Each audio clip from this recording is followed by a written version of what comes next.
Good morning, everyone. It is Tuesday, October 24th. This is our regular commission meeting. We'll go ahead and call this meeting to order. I'm going to ask Kim Russell if he would stand up and lead us in the pledge. Kim.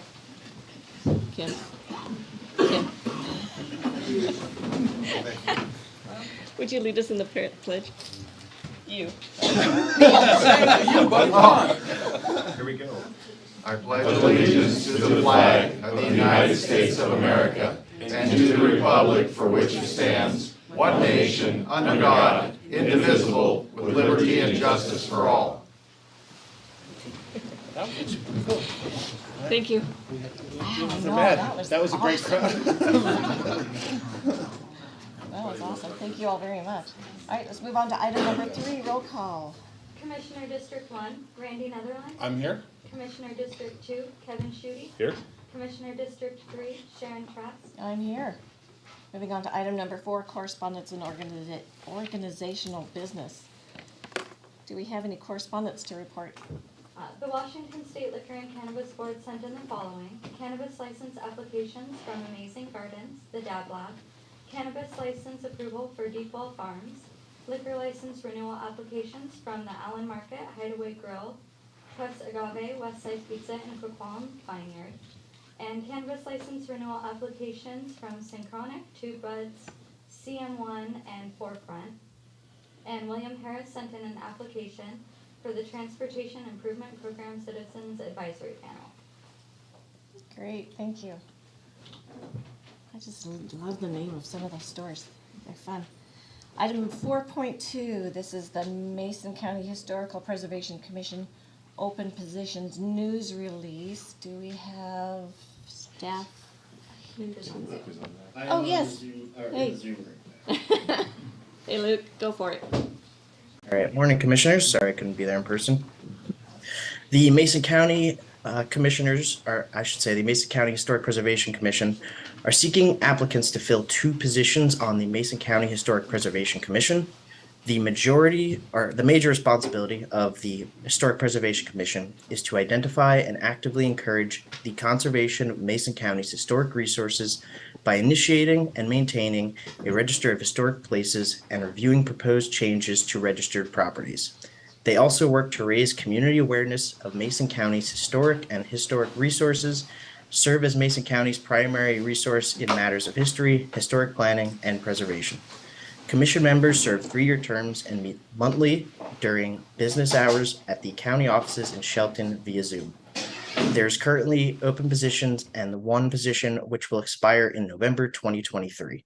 Applicants must be residents of Mason County. Interested persons are encouraged to apply for this commission by completing an advisory board form that can be downloaded from our website at masoncountywa.gov/AC, or by calling the Commissioner's Office at 427-9670, extension 419. Completed applications should be submitted in the Commissioner's Office at 411 North 5th Street in Shelton. Positions are open until filled. If there are any questions about these positions, please contact Luke Viscusi at 427-9670, extension 282, or by email at hpc@masoncountywa.gov. Thank you. Thank you, Luke. All right, 3, this is a request for proposals for emergency housing and funds news release. Do we have Haley? Melissa, I didn't see you. Good morning. Okay, request for proposal emergency housing funds. Mason County Public Health and Human Services is pleased to announce the request for proposal application for emergency housing funds for the fiscal year 24 contract term. The Department of Commerce contracts with Mason County to administer the emergency housing fund. The purpose of this funding is to maintain current levels of homeless subsidies and emergency housing capacity from sunsetting funds.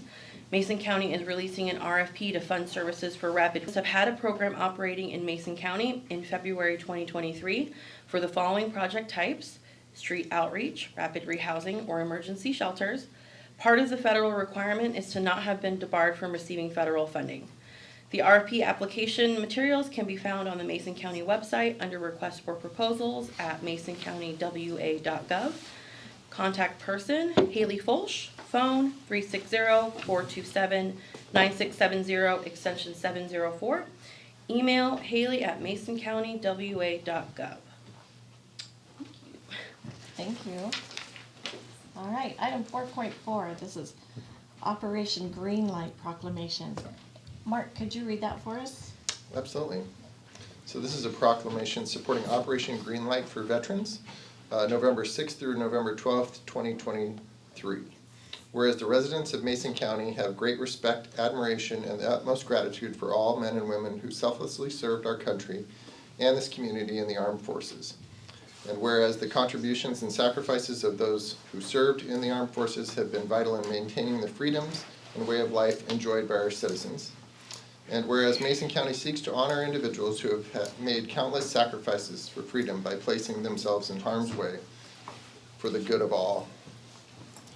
And whereas veterans continue to serve our community in the American Legion, Veterans of Foreign Wars, religious groups, civil service, and by functioning as county veteran service officers to help follow former service members access more than $52 billion in federal health, disability, and compensation benefits each year. And whereas approximately 200,000 service members transition to civilian communities annually, and whereas an estimated 20% increase of service members will transition to civilian life in the near future. And whereas studies indicate that 44 to 72% of service members experience high levels of stress during transition from military to civilian life. And whereas active military service members transitioning from military service are at high risk for suicide during their first year after military service. And whereas the National Association of Counties encourages all counties, parishes, and boroughs to recognize Operation Greenlight for veterans.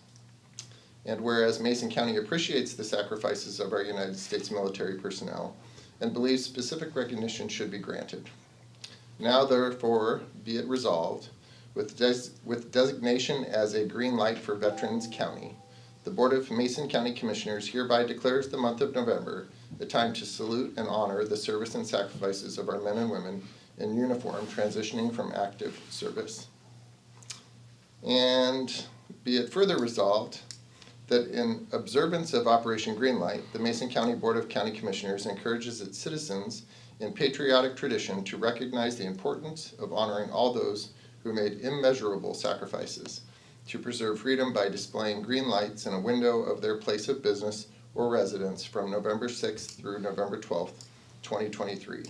Signed this 24th day of October, 2023. Great, thank you.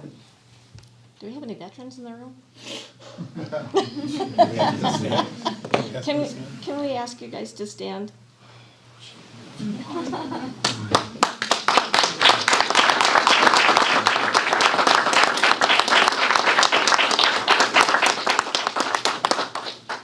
Thank you so much, and thank you for everything that you've done for our country and for us.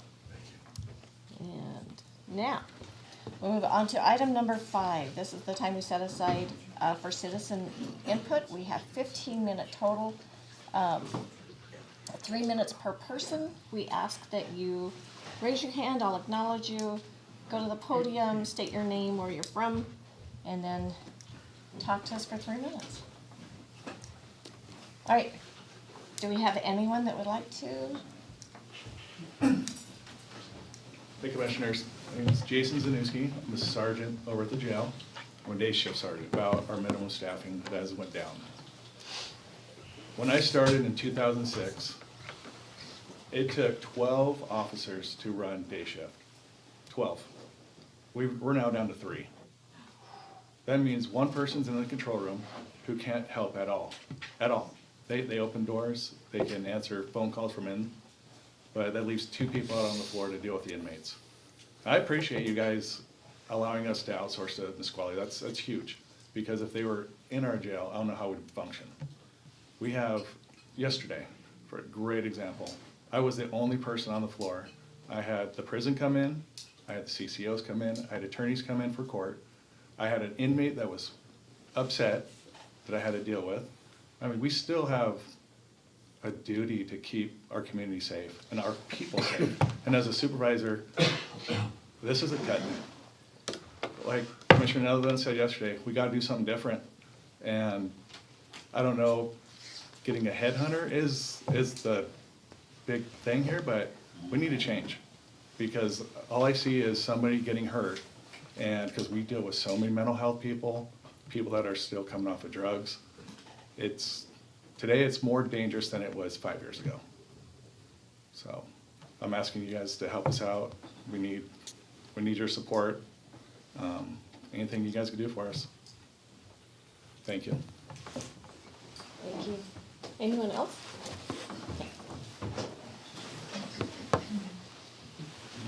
I'm Deputy Andrew Ostergaard. I've been with the Sheriff's Office. Deputy Andrew Ostergaard. I've been with them since 2019. And like Sergeant Jasinski said, when I first came on, there was more staff that we had. We had a transport team, a court team. We had an EHM that actually had a deputy and the CSOs out there doing it. Now, like, I just worked Sunday, was my last morning that I worked. And my corporal and I were the only two deputies that were on the floor, and we had an inmate in law library, which we have to allow them to have, that refused to come out.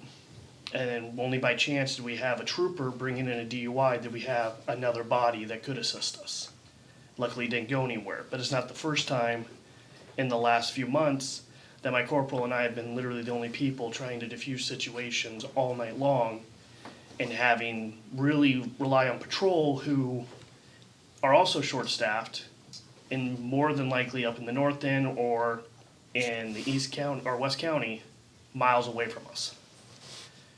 So it gets to a point. And for me, I live in South Thurston County. I came to this agency because the chief went out of his way to try and hire me when I could have gone to Thurston County. Made a lot more, been closer to home, not have a 45-minute drive every day. I work a 12-hour shift, but it's more like almost a 15-hour day for me.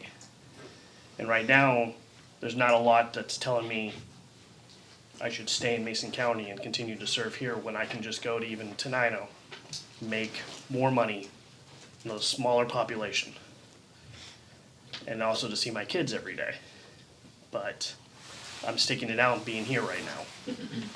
So it's kind of just my personal side of it is we're not getting the safety and the backup that we need in the jail. Yes, it's a small facility compared to Thurston, but they're still high-risk, violent inmates that we care for every day. Thank you.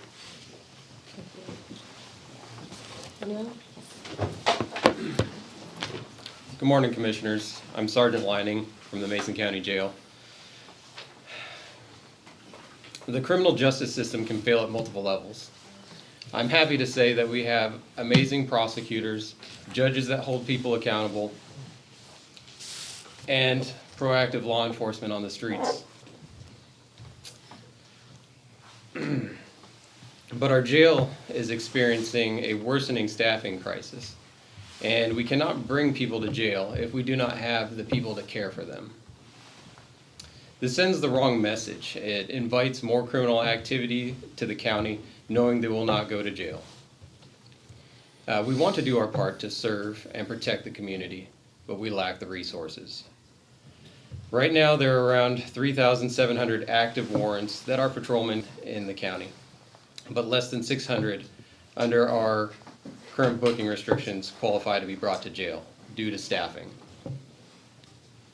These restrictions allow us to focus the little resources we do have on being able to house the violent offenders, maintain security and safety in the facility, and assure we can properly care for those in our custody. Many of these people that we care for and that should be coming to jail also have mental health and addiction issues that without our help will never be addressed. Thank you.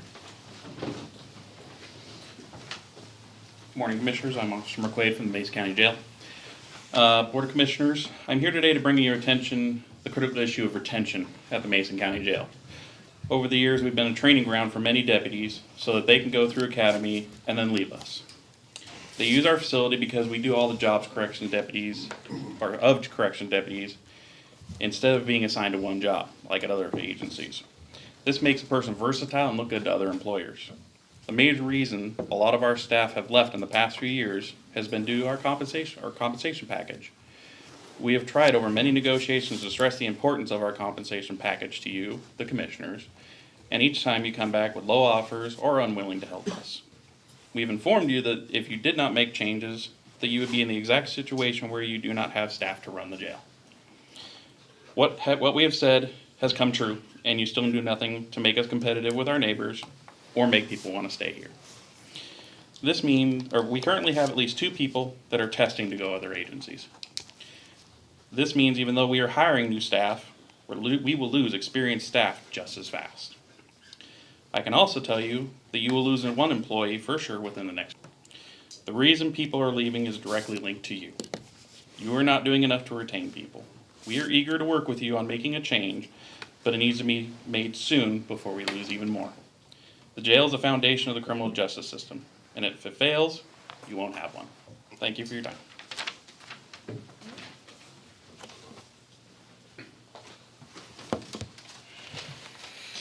Good morning, Commissioners. I'm Larry Bickett, and I'm with the Machinists Union. I represent the fine officers you see behind me. Commissioners, Kelly Dunlop started looking into the civil service public safety account because people reported applying names, most of which have not been heard of before, dating back to 2022. They checked their eligibility and sent emails. They had a few laterals reach out stating that they had already lateraled to other jails. Some of the names on the list from the past could be attributed to the efforts of the jail recruiting people, but we will never know.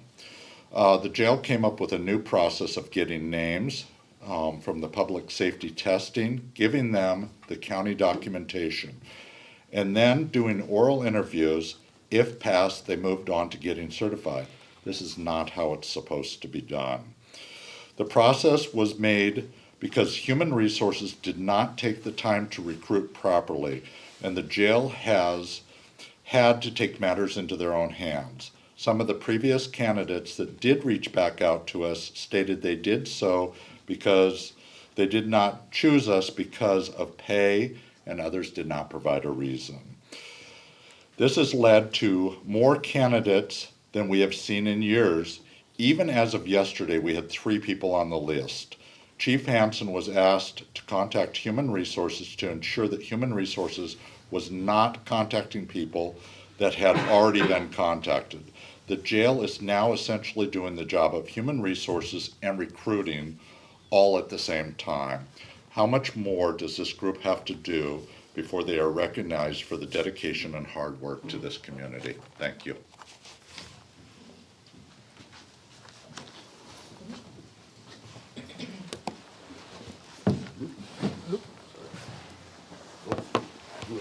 I'm a little bit bigger than that. But she's tough, I tell you. Okay. My name's Larry Reeves, and I'm the spouse of one of the people that work at the jail. I'm wearing a Teamsters badge today because I'm sitting out here walking in support, but I'm also a spouse, and I'm a tax-paying citizen. When I see the jail go down to 3 people per shift, that's hugely dangerous. I work for another state agency that also works with corrections. I won't name the agency, but I am local. I've been in the business for almost 30 years. I get them after they've been through this process, so I know what it's like to come off the streets, and I hear her tales, and I get them after they've already been through this. But I still deal with the same thing on a day-to-day basis. The work-life balance on a 12-hour shift is just ridiculous. I get her at the end of the day, and she's local, so I can imagine what it's like to drive an hour and a half, 2 hours. 12 hours, 2-hour commute, an hour work, you're pushing a 16-hour day on a 4-hour day. There's no work-life balance. You don't get to see your family. That's got to go. When I make as much as a state agency to somebody who's been here for 30 years, it used to be that was the greatest incentive in the world to work at county. You had better pay. They make just as much as I do now. My pay is better than theirs? No. That was the best incentive you could have had. When my health care is better than the county's, something's got to change. That was the only incentive you had. Now I'm better than they are, or just as good, or as equal. You're losing people left and right because you're just not competitive anymore. You can't keep up with that. You gotta change it. You gotta have some reason for people to want to work for you. You're losing people left and right to it, and that's the reason why. There's no career advancement. You're a small department. When you can come work for me on an 8-hour shift, where you can go home, even if you gotta work 1 day a week overtime, you're still making better money, you got better career advancement, you got DCP, you've got the ability to promote or go to another institution or lateral out somewhere or back to the community to be a CCO. You gotta get better. I can't tell you to do your job. I can tell you to try and support or to open it up. You gotta do something. I'm begging you. Thank you. Good. Anyone else? Giving yours to our final limits. All right. Appreciate your comments today, and believe me, we hear you. All right. Okay.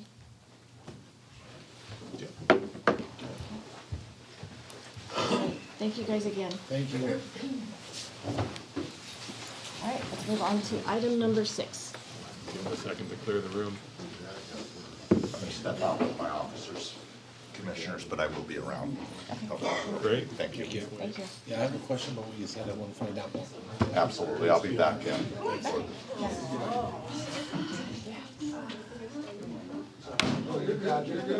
is what happens when you don't have enough staff in the jail, that's how I know. Yeah. That's what's facing my fellow coworkers.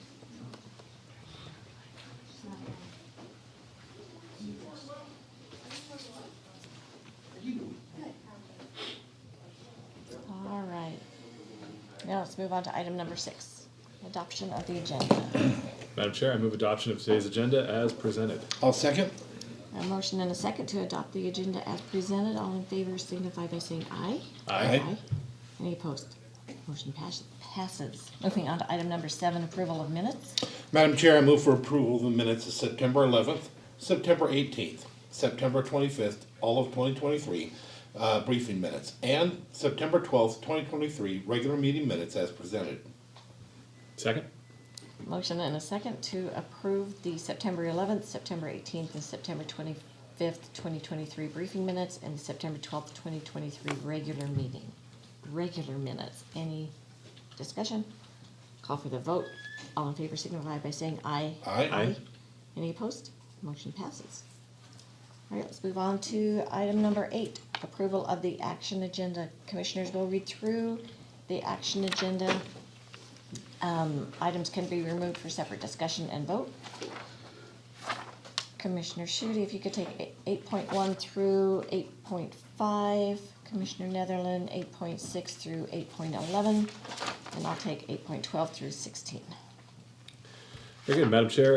Item 8.1, approval of warrants and treasurer electronic remittances. Claims clearing fund warrant numbered 8099917 through 8100198 in the amount of $3,626,346.84.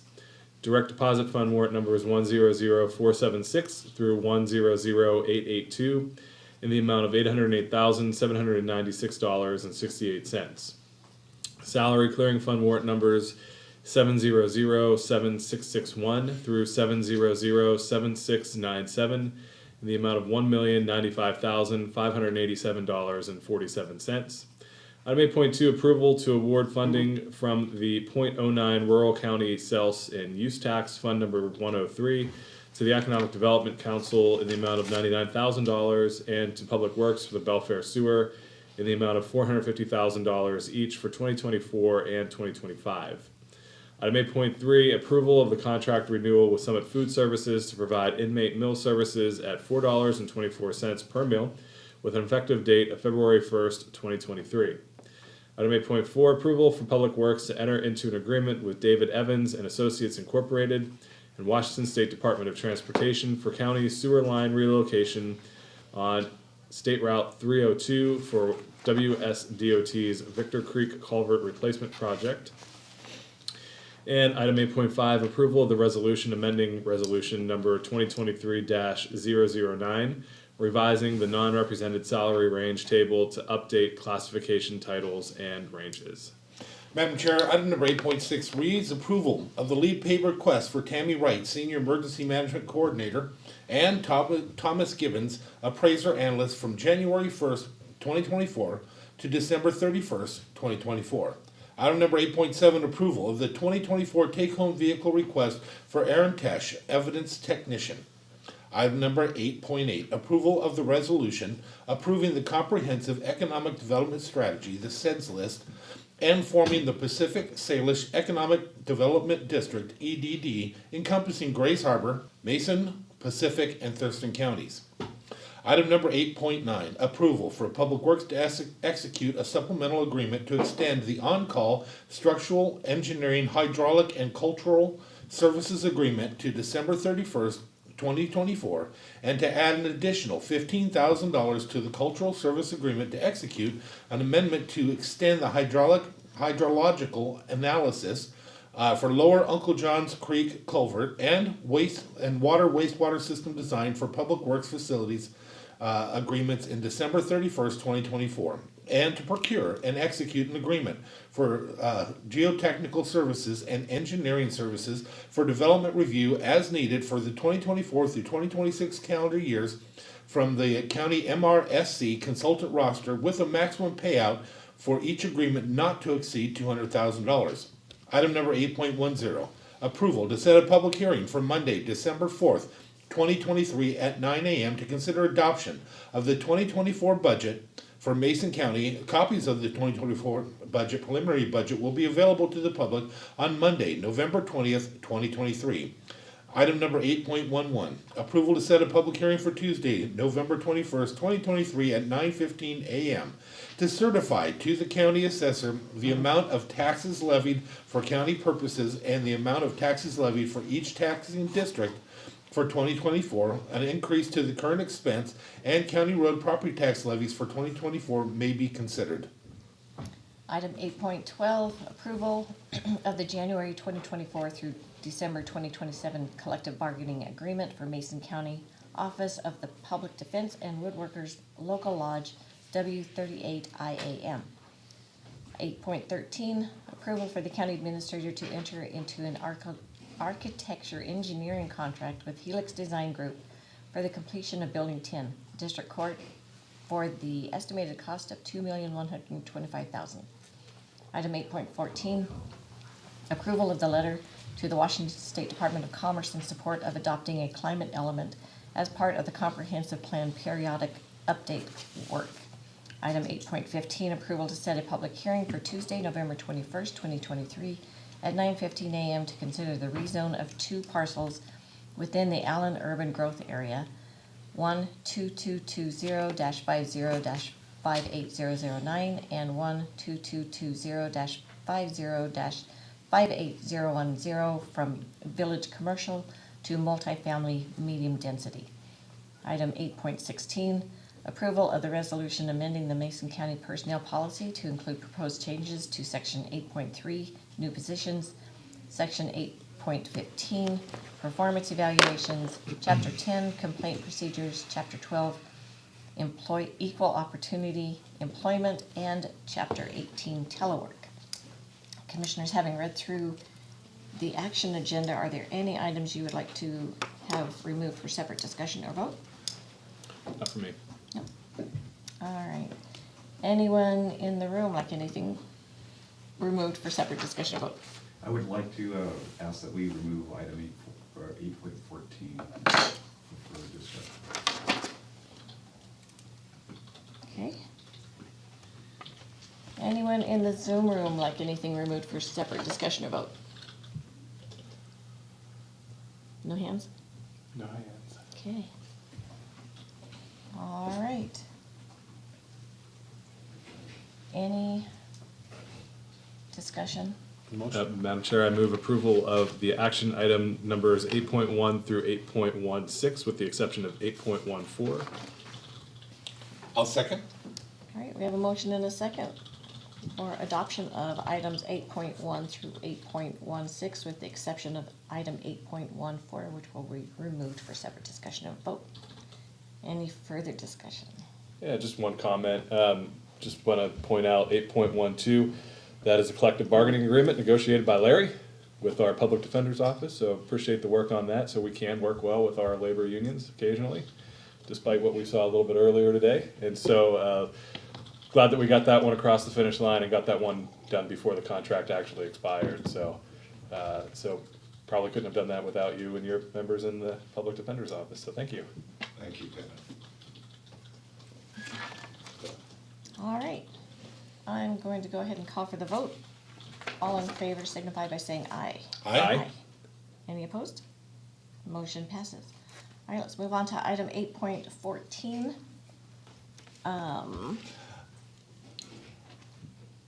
This is, I'm gonna get to it real quick.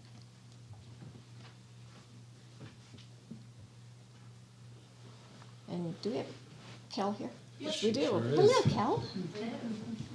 Cal, could you come forward and?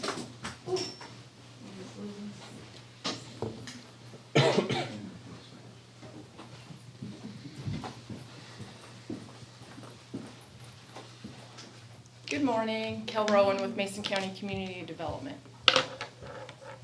And you want me to talk about this climate element? So the state of Washington passed Growth Management Act back in the 90s, and Mason County has been a county required to plan under the Growth Management Act since then.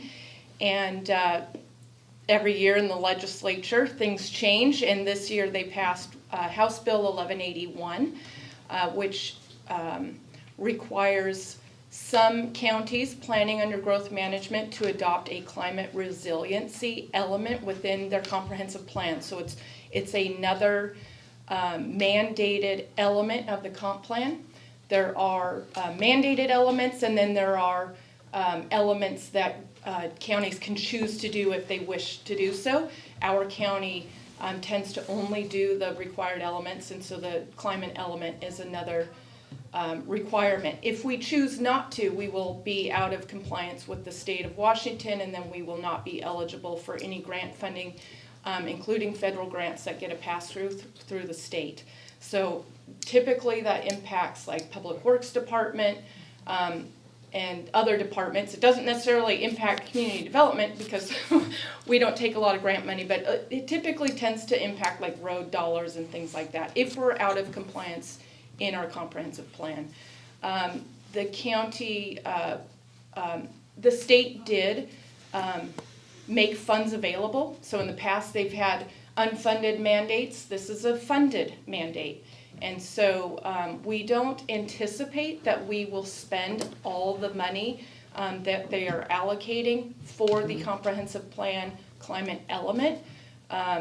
Marissa is working with SCJ Alliance, our consultant team that we hired for the comp plan update. And they're looking at if they're adding in the climate element, what's the additional cost. And then we'll know what we'll have left over. And we can't, if we don't spend all those monies, we have until 2029. I guess these funds are in a separate account at the state that has to do with climate dollars and not the state general fund where we get comprehensive plan monies from.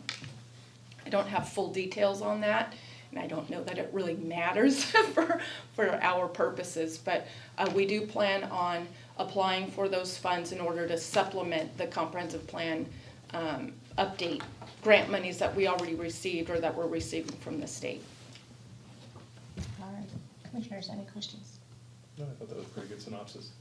I have a quick question if it's loud.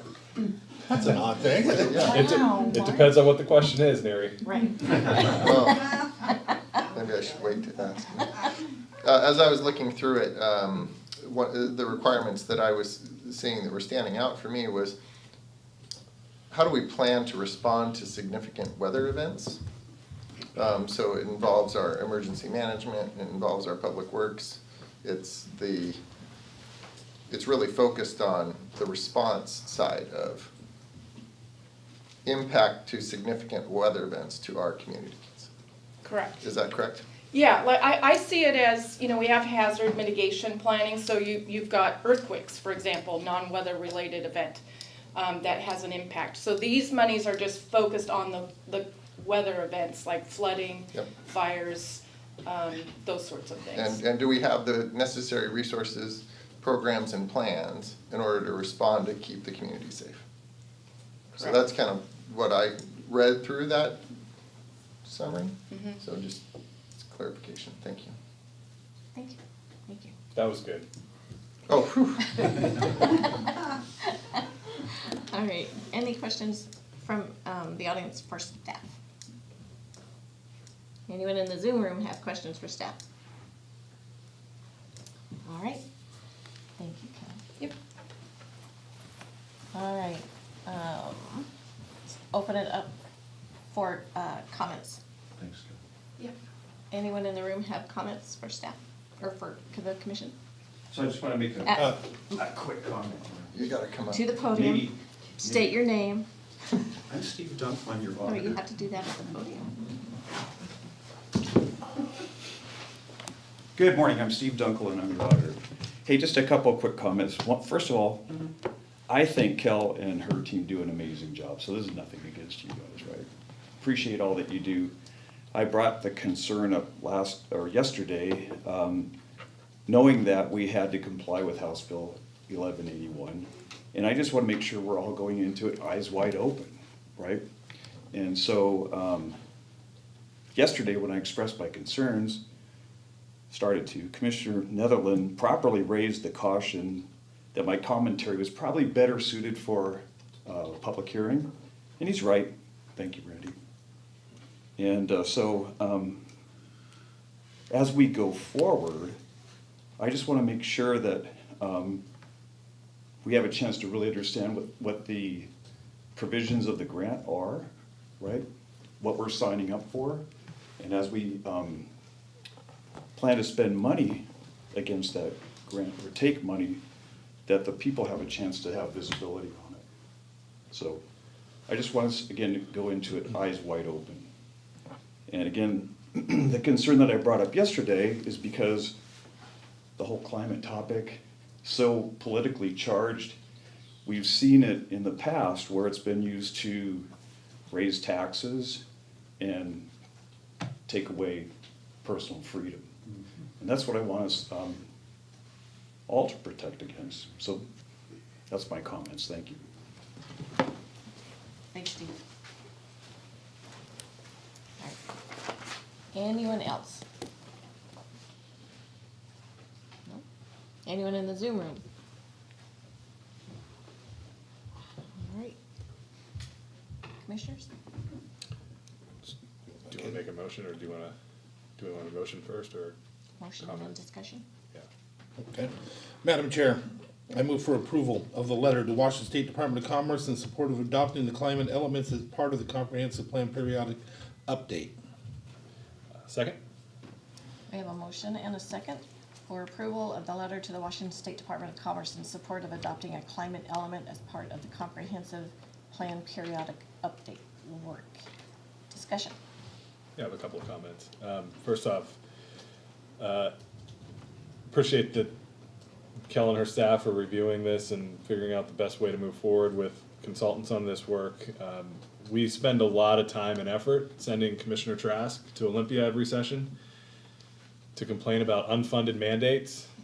And this is the state being responsive to it, even though there may be some disagreement about the policy that it's centered around.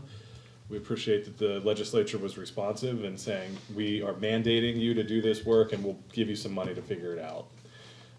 That's very rare.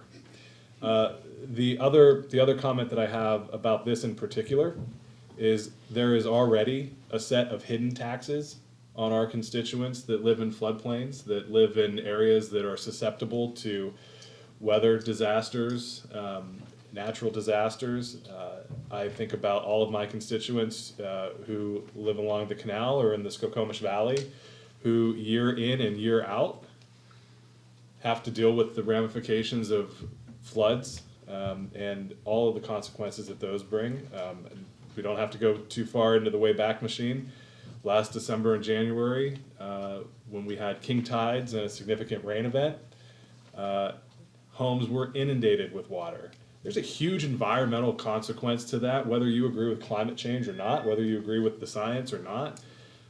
When that flooding occurs in those areas, the septic tanks are inundated, that water washes back out into the canal. That's an economic killer for us too. That hurts jobs. People who rely on our natural resources in order to take care of their families. Like, we have to be thinking about those people too.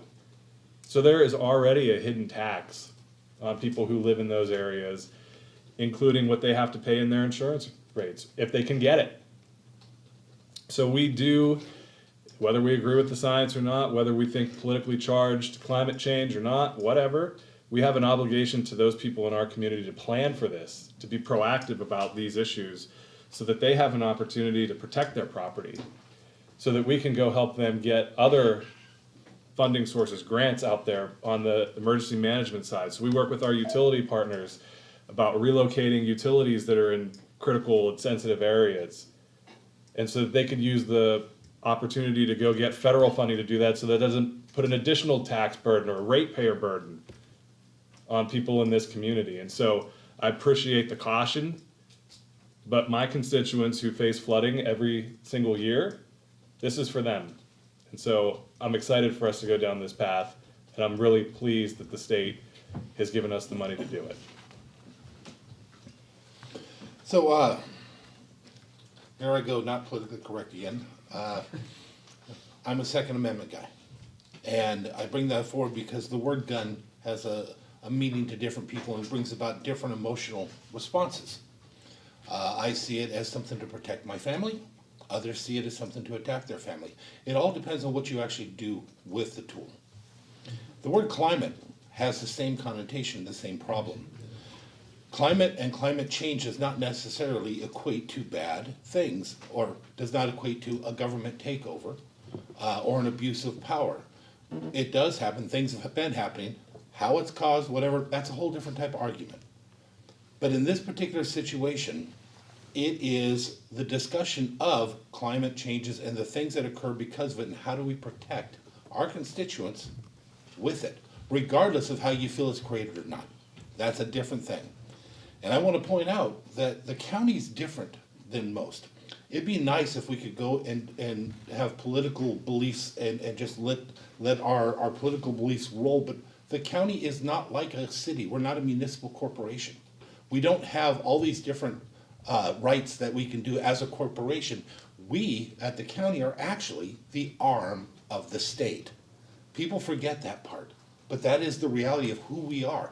We can make laws that are more restrictive than the state, but we can't make laws and regulations less restrictive. It's not allowed by us. With that, again, we are faced usually with a mandate put upon us that we have to find a way to pay for, and we make you pay for it directly through your county taxes. When you hear the term the state versus, when it comes to going after people, boy, is that ever not true. It is the county versus. The county's the one that's paying for most of the attorney fees. We're paying we pay to prosecute them, we pay to hold them, we pay to collect them and to go and get them. Then we pay to defend them. What was it, 87%? Then we pay to hold them again. We pay to try them. All this part of it is because we are the arm of the state, no matter how they call it. A word doesn't make it true. So because we have the term climate in this, doesn't fit the argument we have. I just want to say thank you that we're actually getting the money to do the job that we can, and are not just mandated to do it, but it should be done. We need to find out the best ways to protect our communities from these changes. Like your example, the king tide. People have no idea how many phone calls we got, and they want us to change the world. They want us to change the tide. Well, no, I'm serious. Hey, I've had people yell at me because of mosquitoes, and I've had people yell at me because of the smell in rivers in the fall. So I can do something about it. But that's just part of our position. But you need to know that we can't do everything, and just because it exists out there does not necessarily make it bad. So I will be voting in favor of it because I need to have that planning, and I know that this commission will not take it and use it against the people, because if you heard our staff one of the things we're very good at doing here. You as a state can tell us what we have to do, but when you make your recommendations on what we should do, especially building codes and stuff, we're not that county that just jumps on and says, okay, we're gonna do it. We're the opposite. We stand against whatever is not mandated by law unless we truly find it to be individually good for our county. So with that, I'll be voting in favor of it, Madam Chair. And I'm just gonna keep my comments short and sweet. It's a battle at the state, and I am thankful that they're finally stepping up to help the counties and provide monies for what they're requiring us to do. And, cannot tell you some of the discussions that we get into at the Legislative Steering Committee when we go up during session and fight for our counties. Counties are so important. Lots of times we're forgotten, but we are so important to our people. And Mason County is unique because we have amazing people and we have amazing leadership and leaders. And so we don't go over and above. I mean, look at how many years we've not raised taxes. So Mason County is very cautious in what we do. And I'll just end it there. And I'll call for the vote. All in favor signify by saying aye. Aye. Aye. Any opposed? Motion passes. Madam Chair, I appreciate your opinion. I just want you to understand that And there's. Randy, I appreciate your comments, right? That's the whole thing is, if everybody's aware of what we're doing and how we're doing it, why we're doing it, and we know that you're opposed to seeing this legislation used to harm the people, that's all I was interested in. So thank you. All right, let's move on to item number 9. Other business. Do we have any department heads that would like to come What up a and day, talk to what a us? day to bring her in. It's like this all the time, I'm telling you. In actuality though, over the years, we've had some really, really tough stuff. We actually need to be thankful that that isn't what happened today. It was held with dignity, I think. So, my apologies for making light of that statement because I didn't. I appreciate what happened, sorry. Yeah, respectful communication, perfect. Morning, Commissioners. Loretta Swanson, Public Works Director, and I am excited and very pleased to introduce our Finance Manager, Stephanie Berman. And Stephanie comes to us from Penn Met Parks, and she's had experience with the Port of Bremerton. And I have to say, Stephanie has hit the ground running full force and is not letting any dirt be unturned. We've met with state auditor on closeout, met with, as you know, we hired a CPA firm, TDJ, while we were on the search for a finance manager. And so we got downloaded yesterday, installment 1 from TDJ.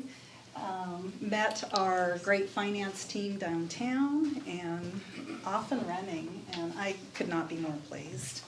And now I'm gonna let Stephanie say, I know you want to grill Stephanie. Let her say a quickie. Don't scare her away. That's Now right. remember, there are thousands watching this telecast, and those cameras right there. And Thousands. I think they were all in the room today. Yeah.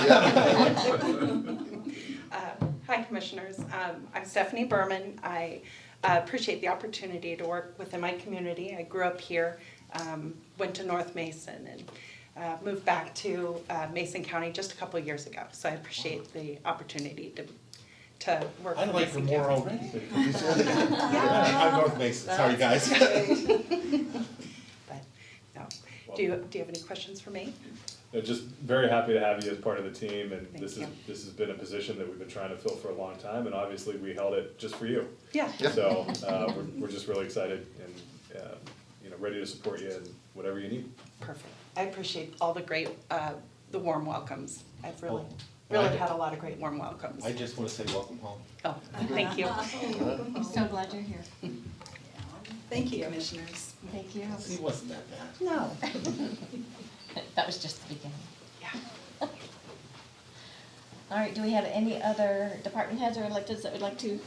I got one quick update. I'll make it really quick.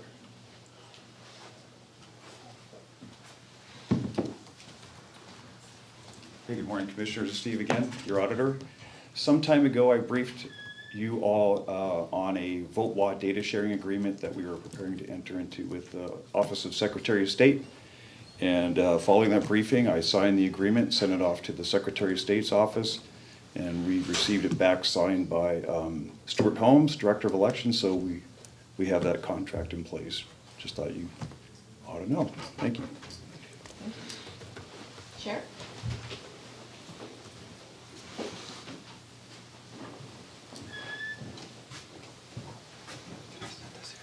Absolutely. Good morning. Ryan Sperling, Mason County Sheriff. First off, I want to talk a little bit about the showing here today and our jail staff and what they're going through and your involvement. Obviously, this is not something that happened overnight, right? 2018, the Boise decision changed how we dealt with homelessness.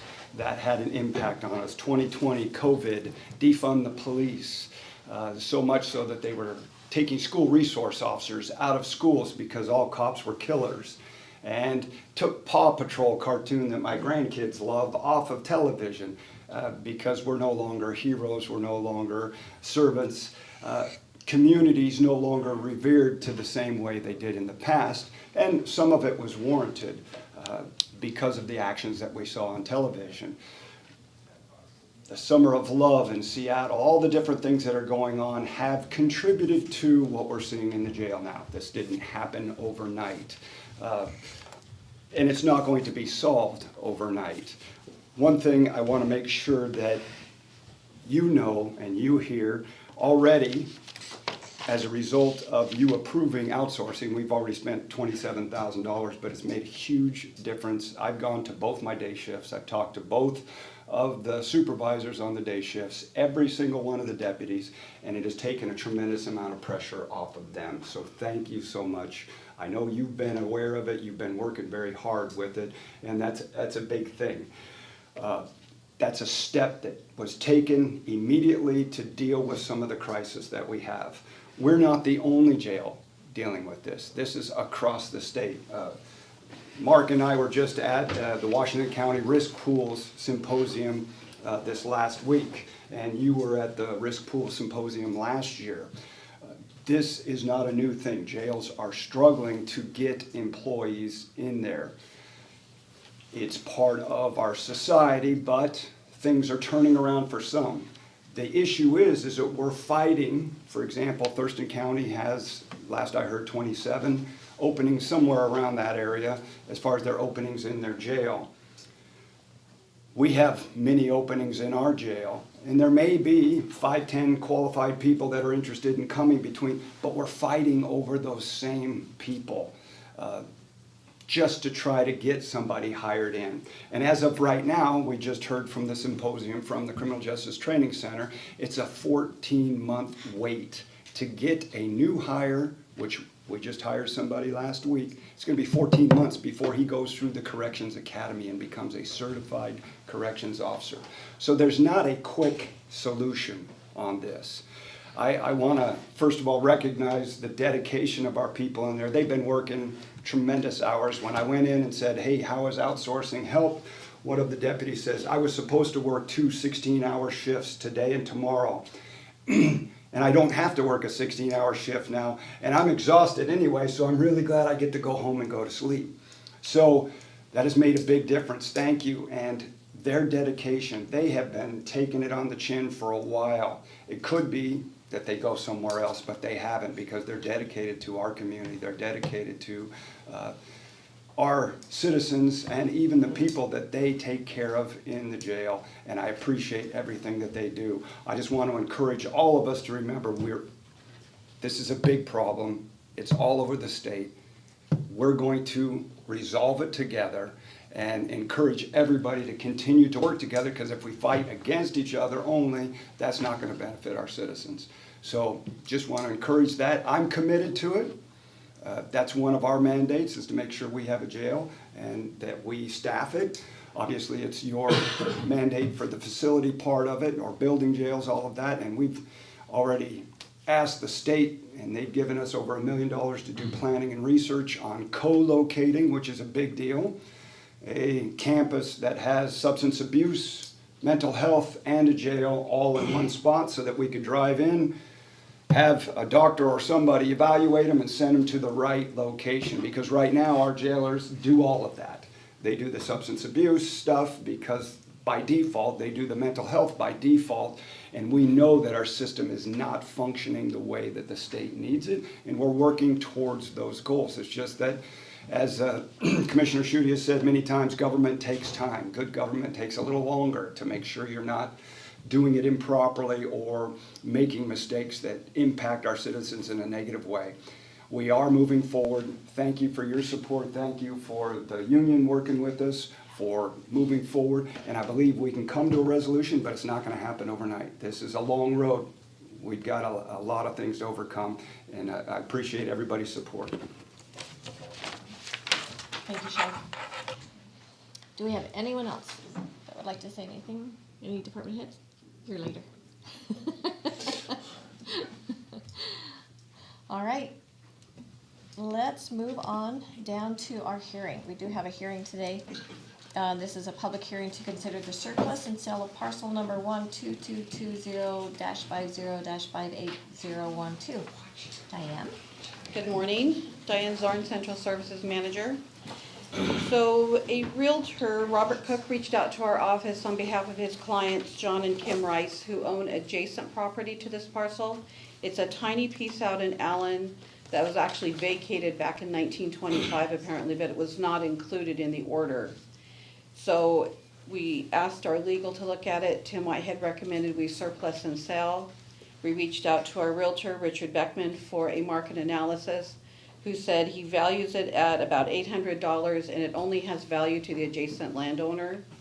So our recommendation is that we surplus and sell this property. Any questions for staff? Is this the actual, just the surplusing of it to start the process and then have them go through the sales aspect of it? Or is this the actual purchase of the property? The actual surplus and purchase. We advertised the hearing per our county code to sell the property.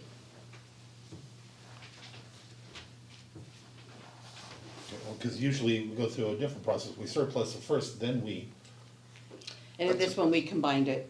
Yep. It's just two separate distinct processes. So first, the board would have to surplus the property and then enter into a purchase sale agreement with the.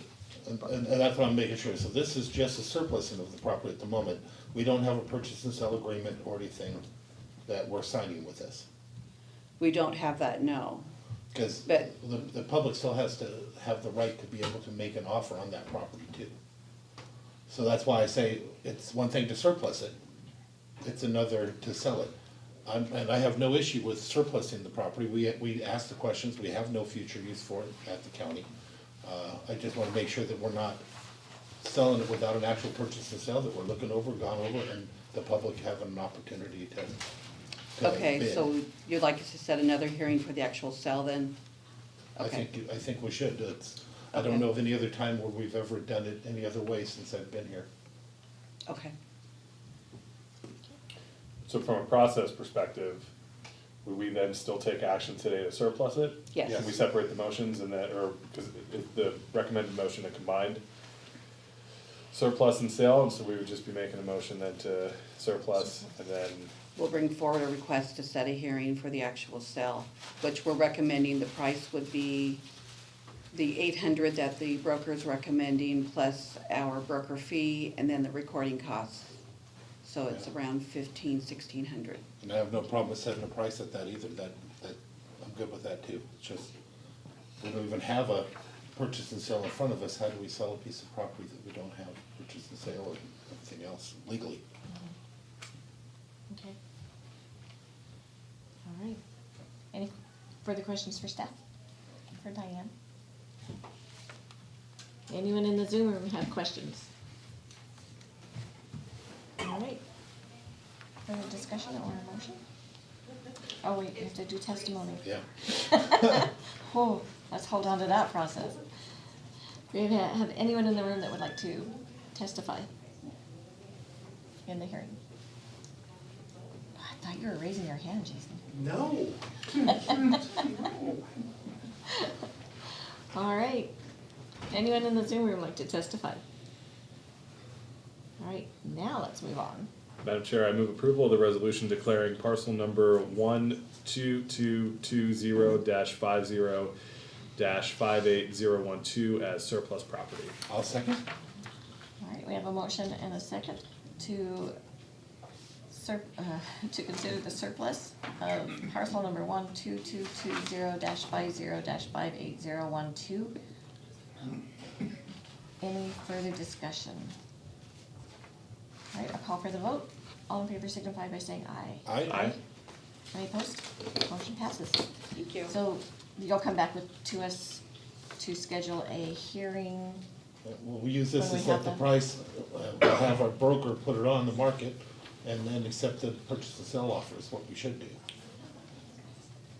That gives the opportunity for anybody else that wants to make an offer on it, they can through the broker, that's why he gets a broker fee. Okay, sounds great. Thank you. Thanks, Ann. All right, let's move on to item number 11. Sure. Oh, what? Can I make one more comment if we back up for just a second? Nope, I you don't missed know. it, sorry. Yes, you can. Sheriff Ryan Sperling, first off, thank you for recognizing our veterans. And thank you for our veterans that are here, that have sacrificed so much so that we can have the type of life that we enjoy in the United States right now. And we have people, young men and women, signing up in the military on a daily basis, going into harm's way, those that are training them, those that are leading them. Very grateful. And to anybody who's watching that was a veteran, thank you for your service. Turn on your green lights. All right, now. Okay, now we're gonna move on to item number 11, board calendars and reports. Commissioner Netherland, if you could go first, Commissioner Schutte, and I'll follow. Okay, a meeting with citizens regarding Razor Road Finance Committee with Olympic Regional Clean Air Authority. We had our briefings, closed sessions, Mason Transit Authority meeting, Mason County Housing Authority meeting, Peninsula Regional Transportation Organization Executive Board meeting, meeting with York Wright, and I'm missing one, but I'll leave it at that. Coming up, have some more meetings with citizens of Razor Road, North Mason School District facilities that I am on till I die for helping to get that money for the fields. I'm meeting with the chair of the ARC. I'm meeting with, what is that one? We have a briefing, Rotary, a left board meeting, and I have one that, I'm judging. That's what that is. I'm judging the costume contest here in Shelton at John L. Scott.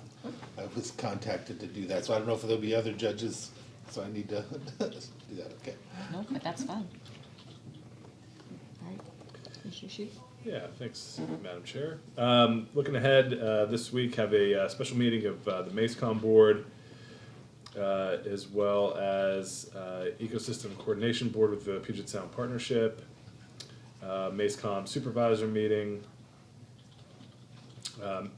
big MACECOM week, MACECOM Labor Negotiations meeting, briefings. Then I'll be participating in some of the Community Development Department's all-staff meeting on the 31st, as well as judging our pumpkin carving contest, along with I think Tim Whitehead maybe and Mary Rancier from HR. So look forward to doing that.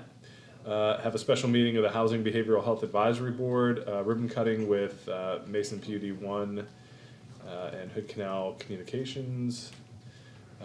Back for our briefings and my bi-weekly check-in with staff at the Thurston Mason BHASO, and then our commission meeting on the 7th.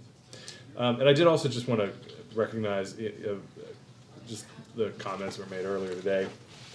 I want to talk, maybe there's a lot we talked about, but I want to talk in particular about the mental health side of things, the substance use side of things. We do have a good partnership with Olympic Health and Recovery Services, who do provide substance use and behavioral health services in the jail and out in the community. We partnered with them on a co-responder program at the Sheriff's Office. And we have an opportunity to grow those programs now that we have the opioid settlement funding in place as well. And you know, so I've had a number of conversations with Chief Hansen and Lieutenant Schoenberg about how to improve those services as the chair of the Thurston Mason BHO and Olympic Health and Recovery Services. One of the challenges that we've had that I learned about last week was they didn't know that the outsourcing was happening, and so they were wondering where a lot of their clients went, and so you know, so we need to work on coordination a little bit there. I think they're adaptable. It's in Nisqually, so that's obviously their service area too. But it's you know, as we're working through these improvements or these challenges, I just think more communication is good, more coordination is good, and so just look forward to that. But I want the public to know that we are committed to providing and strengthening our mental health service safety net in the community, and the jail is a big component of that, so that you have resources in the jail to assist with those inmates as well. Great, thank you. All right, so next we have our finance meeting coming up. And I'll be driving to Wenatchee for an IACC conference, and then also a Public Works Board retreat and meeting. You know, it's kind of funny, you say retreat and you think, oh, it's gonna be lots of fun. They're not.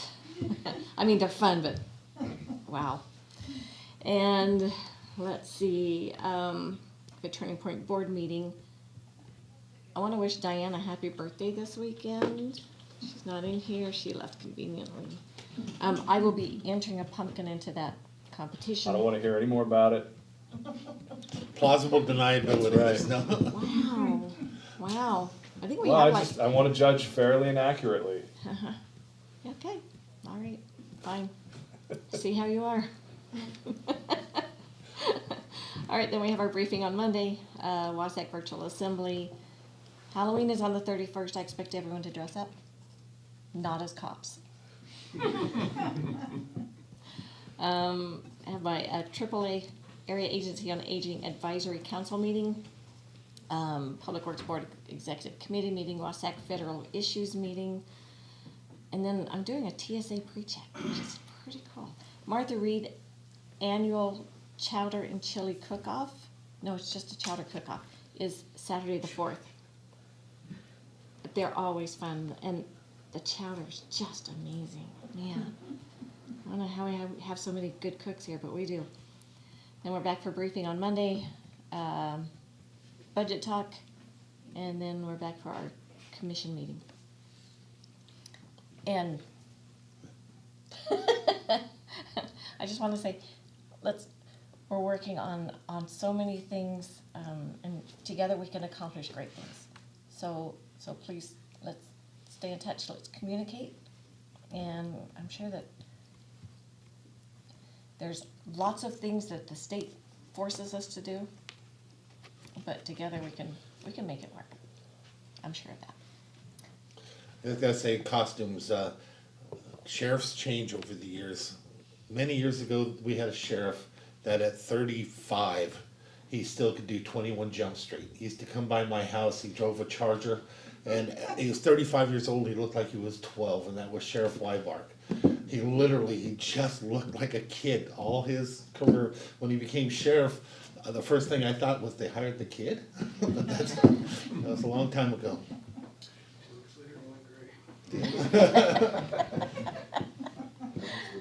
All right, commissioners, anything else? Madam Chair, move we adjourn. Second. All right.